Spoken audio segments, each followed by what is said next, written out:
What's going on, everyone, and welcome to the channel. Today we're going to talk about the Onebot S7 folding electric bike. Now this one is different than a lot of the other bikes we've had on the channel. It's a lot smaller, and yes, it does in fact fold. Now it's also going to be a lot less expensive.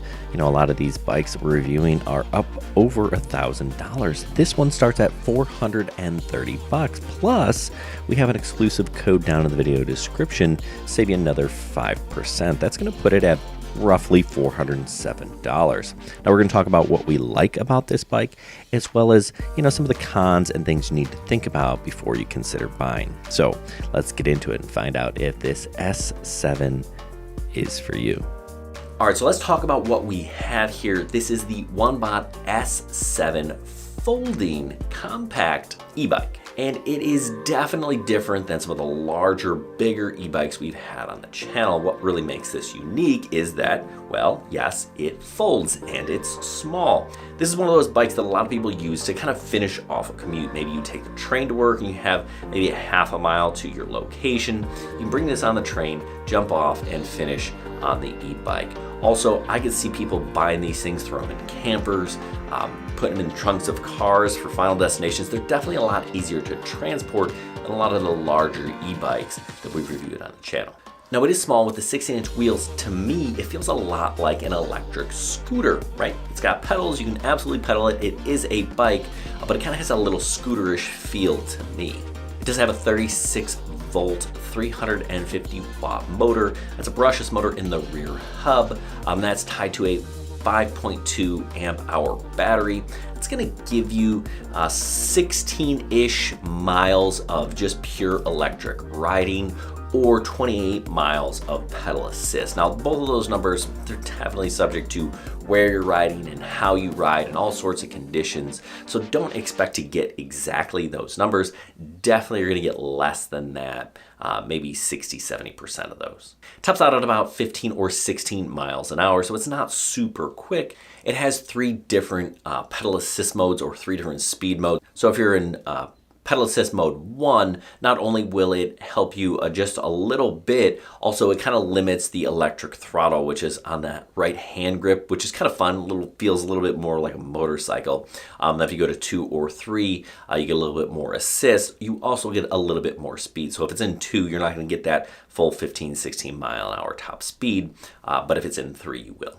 There is a really nice rear suspension on this bike, and it does a nice job of helping smooth some of those bumps. Now, you're not taking this thing off-road. It is definitely an on-road bike. Now, I am 5'11", and I had no problems riding this little bike. My wife, who's 5'4", also fit it fairly well. You know, the seat is adjustable, so you can move it up or down. There was also a little bit of room to lower it if you happen to be a little bit taller than me, or raise it if you happen to be a little bit shorter than my wife.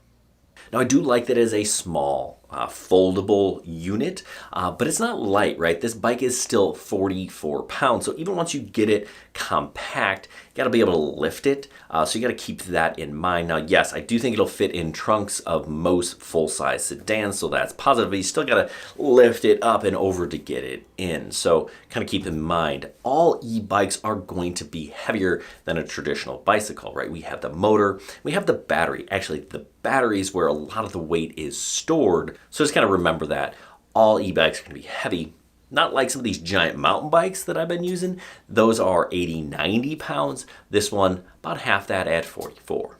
Also keep in mind, this bike is small, and it maxes out. The max rider capacity is 265 pounds. So if you're bigger than that, you're going to want a different option. Well, this bike came to me in a decent sized box. You know, the box is about 50 pounds or so, so it's kind of heavy, right? Bike is 44. And really, all you got to do is kind of open the box. You're going to want to cut all of the, you know, zip ties and packaging that's holding it together. But really, you're just kind of adding the seat and the mud flaps if you want them on there. And just kind of inflating the tires, and it's pretty much ready to go in, you know, 10 or 15 minutes. The Onebot S7 has some really nice and comfortable hand grips. I was really pleased to see that. And the LCD screen on this thing is basic, simple, and easy to see in bright sunlight, which is a bonus. You may have noticed that a lot of the videos here are from the sky. That's right, on Half Chrome here. We do a lot of drone reviews. I use two different drones to kind of take a lot of this footage. The Skydio and the DJI Avata, two fantastic drones that I was able to capture footage. If you want to learn more about them or other drones, make sure you subscribe to this channel. Anyway, I hope this was helpful. If you have any questions about this bike or really anything else related to e-bikes or drones or cameras or electronics, we do all that stuff on the channel. Please leave a question down below and I'll get back to you. Anyway, good luck everyone and happy riding.